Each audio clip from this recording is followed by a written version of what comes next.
Sagalatu baga yeroo fudhachuu jedhu bareechaa ilaala. Maqaa Yesuusin ani hindu. Ameen. Inde yeroo fudhachuu jedhu bareechaa dhaggeeffadhaa gudii. Ameen. Eeshi. Akkam akkasi dhukkubee jiru natu beeka. Akkam akkasi dhukkubee jiru natu beeka. Anaa fi Waaqayyotu beeka. Eeshi. Kanaaf akkas jechuu danda'e malee lafaa ka'ee miti yoomiyyuu maan ta'in. Yoomaan ta'u wuxxeeti koo hundayyuu ansiitiis kaanii dubbiseera farkaa qabaa natti mijennaan na didee boru dooktorii koo bira gaafan ga'e garuu yaa'u dooktoriin koo waan natti himtuuf maaltu na dhannaqe jedheen isa dhiphisuu dhiisee garuu inni dubbisee dookumentii isaa hundayyuu jechuudhaan bireeniin ka'e jechuudhaan mataa siitiskaanii mataa siitiskaanii laphee keessa ta'ee naannoo kana warroota jiran hunda isaa jechuudha. Miti kan sombaa kan laphee ani harmo keessa jira bakkuma hundumtu qoma kan ta'e qoma jala kan jiran qoma jalaan jiran hunda isaanii ka'eera jechuudha. Gara naannoo 10,000 finne miti naannoo gara 10,000 finne saafaa galatu. Ameen. Saafaa galatu galanni saafaa ta'u rakkoon hin jiru saafaa galatu jechuudha. Galateeffachuutu caala. Yoo galateeffatan galatan namaaf dabalama. Ani immoo duwidoo dhukkubsatanii fi miti dhaabatanii odoo deemanii sun du'u bar. Maaliif hojjetan oduma dhaabatanii deemanuu guyyaan kee har'as jennaan. Guyyaan kee har'umatti kanadha du'uu qabda jennaan. Asuma teessee bishaan odoo du'uun hin jira. Garuu anaaf homaa miti jechuu kootidha. Oo dhufes garuu eebbu kooti odoon xiqqee jiraadhe natti tola. Karaan achi ijoollee sadiitti godhadheera ijoollee lafatti buuseera. Kanaaf ashamaa akkam jirtu fayyaa keessanii nagaa keessanii nageenyi faraarri Waaqayyoo siniif haa baay'atu. Kunoo guyyaa meeqa bannee tarneetirra viidiyoo hojjenne. Nadhiisi mee naannate waa'ee YouTube irraa. Jechuun viidiyoo hojjenne guyyaa meeqadha?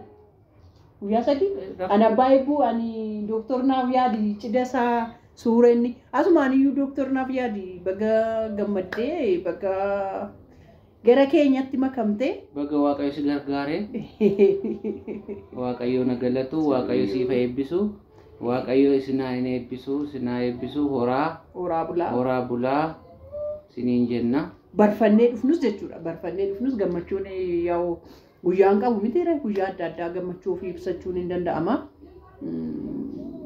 Wanno taateen inni ta'e jechuudha. Viidiyochuma ediit godhee isheeduma tiiktookii fa'irraa maal fidee daqiiqaa 3 walitti da'ee nan postotee isaan boodaaniif silkiin nagaan oole waliin jette. Isaan booda nagaan oole waliin jennee isarra immoo dabalatee haati eebbaa keessan gaaf tokko fudhatee isa geessa godha.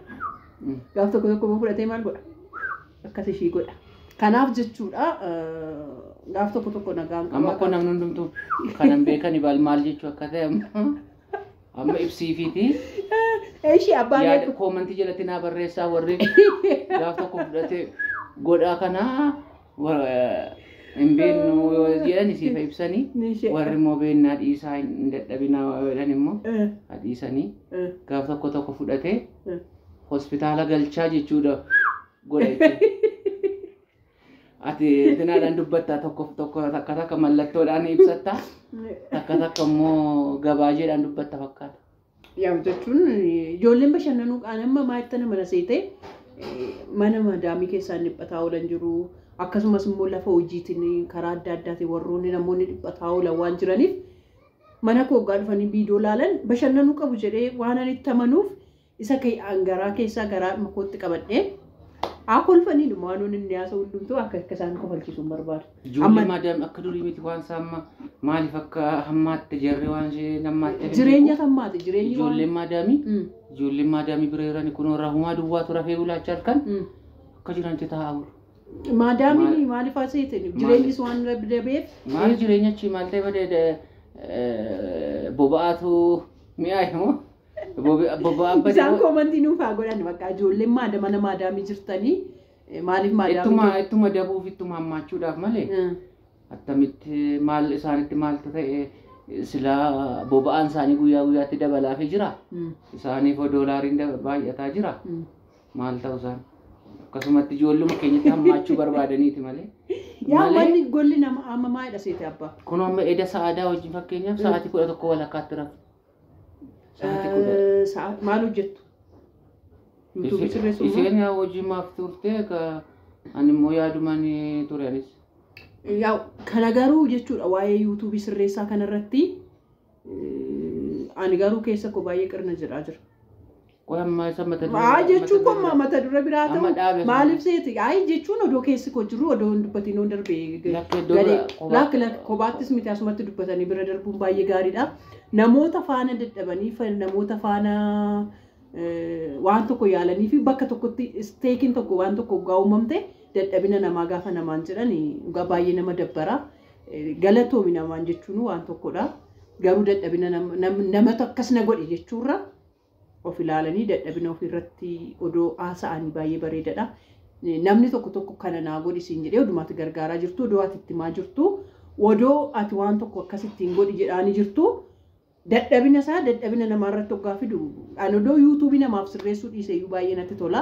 Maaliif jiru jechoonni tokko jechoonni odoo faana dadhabuu odoo riba faana dhabaa jiru warroonni ijoolleen dadhabina isaa bishaanitti gadi naqan odoo faana dadhabaa jiru dudubbatan waan jiruuf kanaaf jechuu kootu odoo dubbatiin bira darbuurra amma gara mata duree kootitti darbaa mata dureen koo har'a kaa'an. Irra Samiiraan isaan gadda viidiyoo irratti piraankii hojjedhe akkan seene isa viidiyoo piraankii irratti. No bakka bira darbeera isaan bira darbeera abbaa galuuf hin galaaf bakka warroota akkas jejjedhaa turan warroota sirratti kompleenii godhaa fedhaa dhufan isaaniif hin gala bakka warra ilaalaniif jechuudha.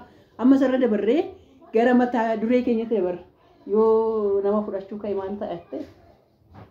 Nama fudhatu.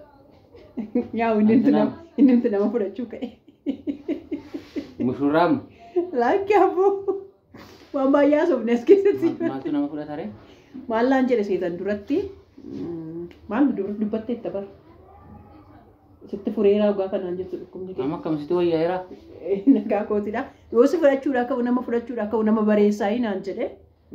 Akkasin jedhamu garuu yaw asirratti dhukkubsateedhaaf namni hin du'u waan isin baruu qabdanii. Ameen. Namni dhukkubsateedhaaf gonkumaa hin du'u. Ameen.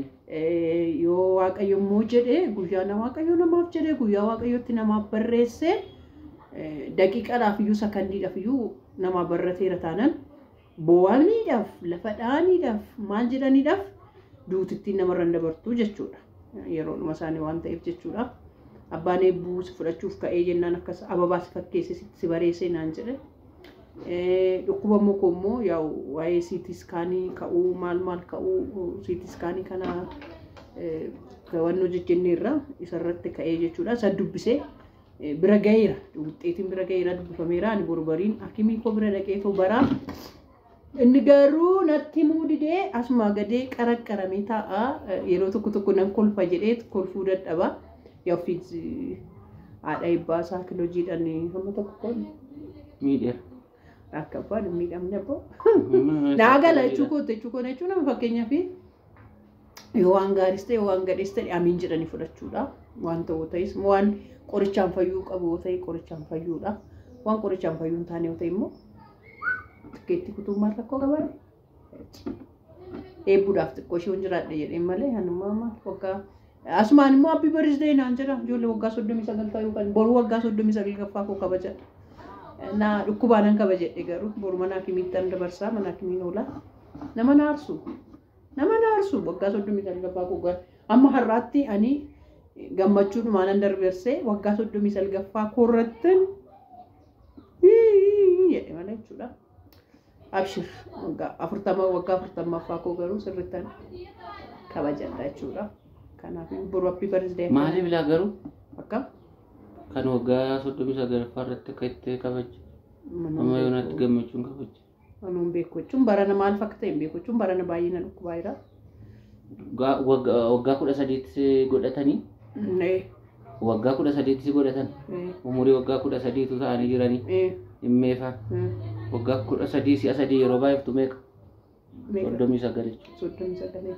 Kanaaf ilaata. Maaltu walitti fidal? Mee herrega haxiin xallume? Kaatiin talluu kaatiin tallee abarruu siniin jennaa. Kana siniin jenna kayaa qashtoota keenya gaafa kolfaa dhufnus kolfa keenya fudhadhaa gaafa bu'aa dhufnus bu'acha keenya nurraa fudhadhaa tolu daawwadhaa siniin jenna. Amman jirutti amman umurii kootiin jirutti amma tokko. Gaafan bu'u sun mattan dhufee bu'aa. Gaafan kolfu sun mattan dhufee kolfaa. Sunuman qaba waan ta'eef firri koo maatiin koo waatiin koo abbaa ibbuttaanee sintu jira waan ta'eef sin mattan hafuura baafadhaa. Tokkoffaa sattan hafuura baafadhaa. Lammaffaa ammaa dhufee sin mattan hafuura baafadhaa yaa uummata nanaa. Yaa uummata qashtii. Sin arrabsees oomishanitti dubbadhees oomaan siniin jedhes jechuudha. Isin biraadha waan ta'eef jechuudha. Waaqayyoo yoo firaan nama miidhe abbaa manaa gaarii naa kenne abbaa manaa gaarii irratti aan immoo sinnaaf kenne. Kanan siniin jedha kaanii firootaan wannochurra ormaan miidhamanii ormaan barumfamanii firarraan ormarraan irra ormaturra na jaalataa ormaturra sirriitti naa bu'a orma sirriitti irra naa gadda waan ta'eef yoonni sokkes sinumatu jalqabaa argachuudha. Kubsadhe sinumatu jalqaba maatii koo dursee dhagaasi argas waan ta'eef jechuudha maatii kiyya isaan lammaffaadha abbaa manaa kootiif taalee yuutuubiin koo ani hafuuratti baafadhu ani itti kolfu ani itti bashannanu ani itti odeessu abboo qaaruun qabatiin bobbosh dhiphina namatti naqin kun riirii waanuma jirudha akkumni waan jirudha waan du'uunis dhalachuun akkuma jiru du'uunis akkuma jirudha. Sinin isatu na jajjabeessu odoo qabu anatu isa jajjabeessa kun faallaa miti yaa rabbi tokkicha